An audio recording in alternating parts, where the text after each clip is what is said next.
La pêche exclusive de jour, c'est une pêche que je pratique de temps en temps, notamment lorsque les conditions météo sont bonnes, ou encore lorsque la pêche de nuit n'est tout simplement pas autorisée. C'est une bonne façon d'aborder, je trouve, la pêche. Et ça m'a valu d'ailleurs dans pas mal de cas des super résultats, et je pense notamment à des sessions qui me sont arrivées là encore récemment, ou encore lors de Destination H2O, on a fait des films uniquement avec des pêches de jour, donc comme quoi vraiment on peut sortir son épingle du jeu durant des pêches de jour. Et ce qui s'est passé au printemps dernier, c'est qu'il y a eu ce confinement, ou plutôt ce couvre-feu, qui ne permettait pas de pêcher la nuit.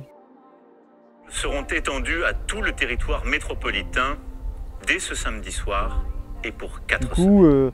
Je me suis dit à ce moment-là que ça pourrait être intéressant de faire une pêche de jour, mais j'étais aussi très préoccupé par le boulot, j'avais pas mal de taf, et donc du coup, en parallèle de tout ça, j'ai reçu un coup de fil de Tommy qui me dit, ouais, comme il aime à le dire, ouais, le Joe, il y a une eau qu'il faut qu'on aille absolument pêcher, poncer, c'est le bon moment d'y aller.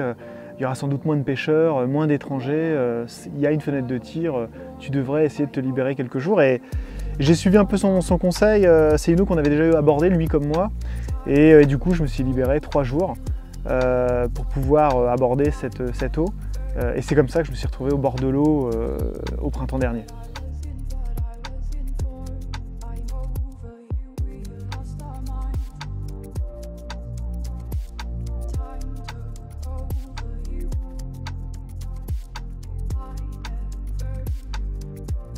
La veille, ce que j'ai fait, comme d'ailleurs à chaque fois, lors de mes sessions de pêche, que ce soit d'ailleurs des longues sessions de pêche ou même des sessions courtes, bon là en l'occurrence c'était juste des parties de pêche de jour, et donc c'est vrai que c'est encore plus de sens de bien préparer ses affaires.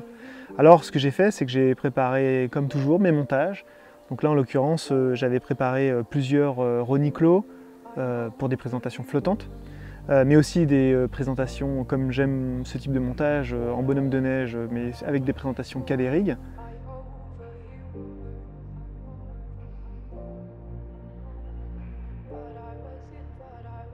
J'avais également préparé toutes mes amorces, tous mes appâts, donc des bouillettes Scopex Squid que j'avais fait sécher d'ailleurs. C'est vrai que j'ai plaisir à m'occuper de toutes mes affaires avant la pêche. C'est un vrai petit plaisir. J'avais fait sécher des billes pour les écrevisses, mais aussi dipper quelques billes, aussi un bon kilo de billes pour avoir des appâts encore plus attractifs. Et puis j'avais préparé également des flecs, parce que je les utilise beaucoup sur des approches en pêche rapide, pour vraiment stimuler l'activité des poissons, les pousser à fouiller et à patrouiller sur les spots. En parallèle de ça, j'avais préparé des sticks, comme à chaque fois, là aussi, pour de la même manière m'assurer d'une bonne présentation sur le fond et d'avoir un micro-amorçage qui rend plus attractif mon èche et de manière à attirer plus vite l'attention des poissons.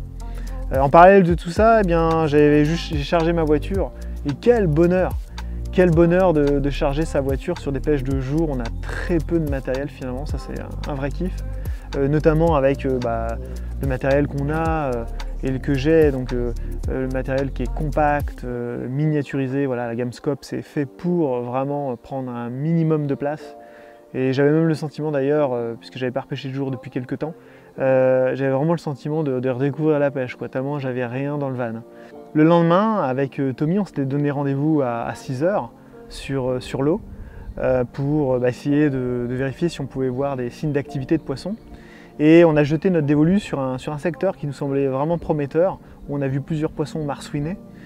C'est comme ça qu'on s'est décidé à nous installer. Et la première journée, du coup, s'est passée plutôt calmement, avec une capture. J'ai eu le bonheur de mettre un beau poisson de 18 kg à l'épuisette. Donc c'était assez intéressant, assez prometteur, mais plutôt une mise en bouche pour nous. Du coup, dès le lendemain, on est arrivé encore plus motivé, et cette fois-ci on s'était donné rendez-vous un tout petit peu plus tôt, de manière à vérifier si on restait sur le même poste ou si on changeait de poste. Finalement, on a décidé de rester sur ce même poste, parce que là encore, on a encore vu des signes d'activité de poissons au matin très tôt. Et là, Tommy fait la première capture de la journée, un poisson gigantesque, 26-8, une magnifique miroir avec des proportions juste superbes. Quel superbe poisson! Elle m'a livré un combat incroyable, un poisson capturé sur un roniclo à l'aide d'une pop-up Scopex Squid 15 mm. Une magnifique robe, un joli écaillage. Et puis surtout, voilà, c'est des poissons qui commencent à ces poids-là à être vraiment massifs.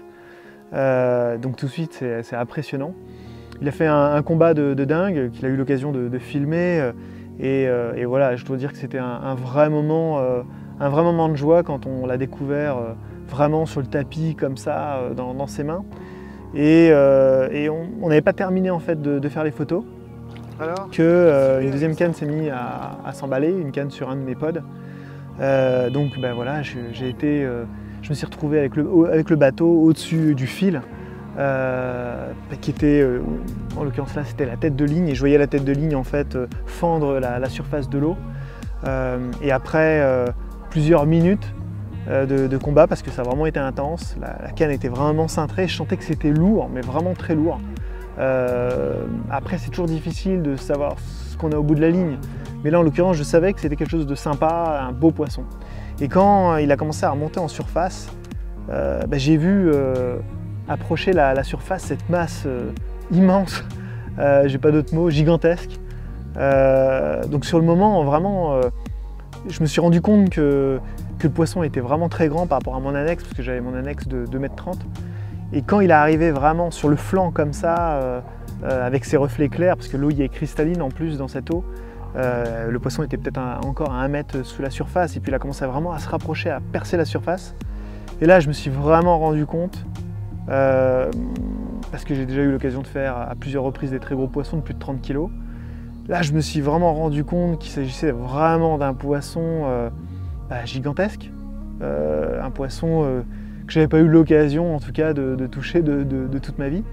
Et là, en fait, je sais pas ce qui se passe dans la tête à ce moment-là, mais j'étais un peu comme subjugué, j'étais un peu en admiration, quoi, quelque part, et très excité. Enfin, c'est un sentiment un peu curieux. Et donc là, j'ai tenté à 2 reprises en fait de mettre le poisson à l'épuisette.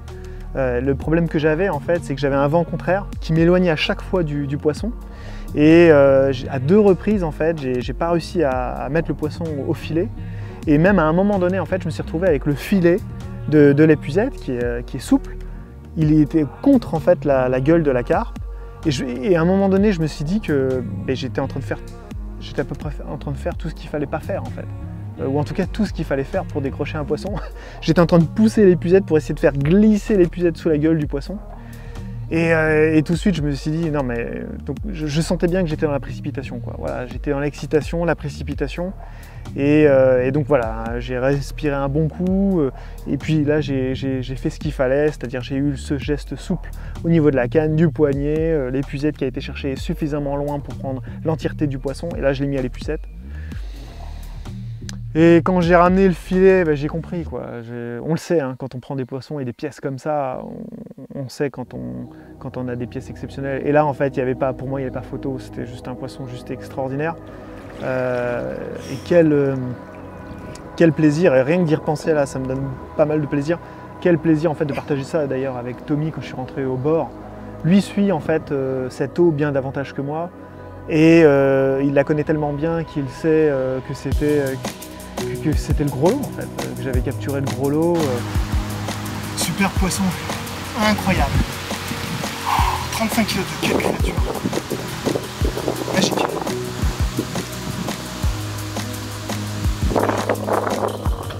Ce poisson en plus est exceptionnel de par sa taille, parce qu'il est extrêmement long, de par sa masse, parce qu'il est extrêmement massif en fait. L'épaisseur du poisson est juste incroyable. Son écaillage, sa robe, ce poisson est juste incroyable, et j'ajouterais même que c'est, Tommy me disait, c'est sans doute un des plus grands mâles de France dans le domaine public. Et j'ai pas idée, mais en tout cas, c'est sûr que ça en fait une pièce clairement exceptionnelle, et en tout cas la plus belle pièce de cette eau. Et voilà, quand c'est sur le moment, en fait, Tommy même m'a posé la question, mais t'es content? Parce qu'il se posait la question de savoir si j'étais vraiment content parce que je ne souriais pas ou pas plus que ça. Ben non, en fait, j'étais très heureux, mais intérieurement, et le sentiment que d'ailleurs que je partage avec vous et que je vous souhaite tous de vivre le plus souvent possible parce que c'est un vrai moment de bonheur. Là, pour moi, c'était un moment un peu intime et quelque part, ça m'a donné du plaisir, mais j'étais pas spécialement expressif. C'était quelque chose de fort en fait. Et voilà, ça reste un poisson gigantesque et j'en suis très heureux d'avoir capturé ce poisson de 35 kg d'œufs. Et voilà, et ce poisson va, je pense, puisque c'est un mâle, de toute évidence, c'est un poisson qui va rester stable. Et je souhaite aux prochains pêcheurs de prendre autant de plaisir, autant de kiff que j'en ai pris. Et je vous souhaite à tous d'ailleurs de vivre ce type de moment parce que c'est là qu'on se rappelle à quel point la pêche, c'est juste passionnant. Alors le Joe, qu'est-ce qu'on va fêter? Écoute, je crois qu'on va fêter avec ce petit champagne sympathique 2015, Nicolas Feuillac. On va fêter mon petit record et puis voilà, un super poisson d'exception, clairement. Nickel, bravo. Allez, bravo. On ouvre ça, on voit le bruit que ça fait. Ouais.